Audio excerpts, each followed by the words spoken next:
Like with every other part of this build, I'm trying to use every little bit of scrap I can.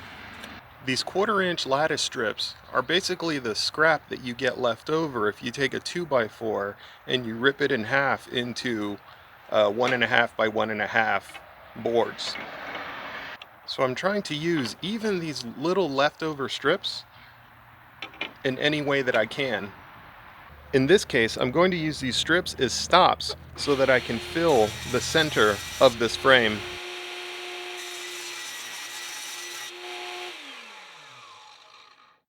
When I'm working with small material like this, I like to put the small pieces right up to where they're going to be placed and mark it with a pencil.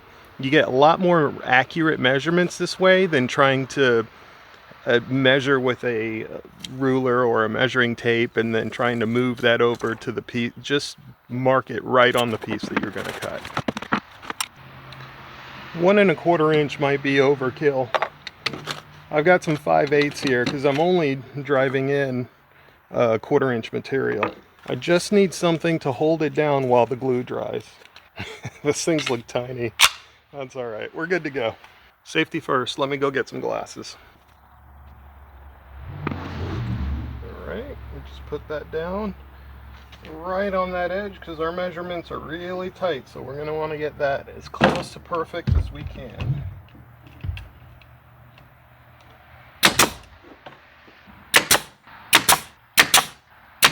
I'm not as worried about getting this glue on my fingers. This is not that polyurethane glue that we've been using. And I certainly could use that glue, but let's wait for the cars to go by. I certainly could use that glue, but you can see here, hopefully you can see here that that glue really likes to expand and fill every crack, but if it can't find a crack to fill, it's just going to gush out, which isn't bad. It's just, you know, if it really bothers you, you can kind of go back and try to clean it up a little bit. But for this case here, it's such a small piece that if I put any of that polyurethane glue, it's just gonna ooze everywhere. It's not worth it. Okay, we got that one back in. We'll go ahead and do the same for the other side. Yeah, see, here's actually a perfect example.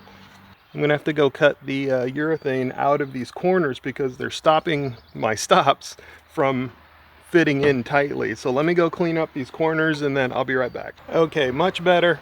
I went ahead, cleaned that corner up so we can keep going.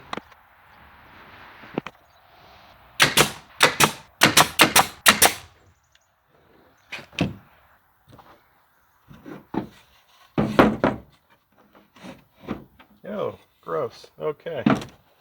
Apparently the bottle was leaking. Let's get the glue off of the truck before that becomes permanent. I get poked fun at a little bit because I take maybe a little bit too good a care of my truck. A lot of people will say it's a truck. Treat it like one. But I don't know. I don't agree. But you're welcome to let me know your opinion down in the comments if you like. Before I put that panel in there and I put the other stop in front, we'll give this about 10 minutes, let it set up, and then we'll come back and finish the job. But for you, it's going to be a snap.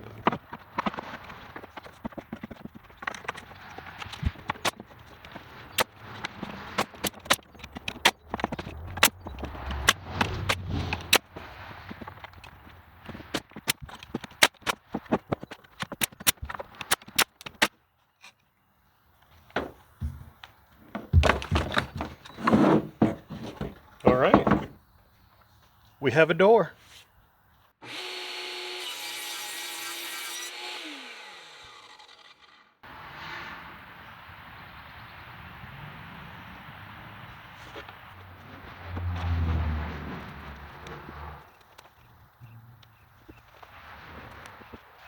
I'm using the packaging from the actual hinges as spacers. I just rip it up, fold it, do whatever I have to do to kind of help line up the door.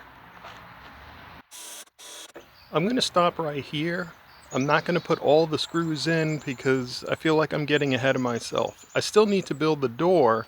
That way I only have to take the stain out one more time and do one last coat on everything.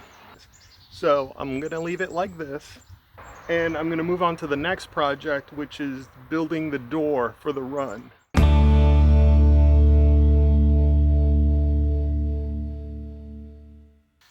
I'm using the packaging, the paper from, oops, wind, hold on.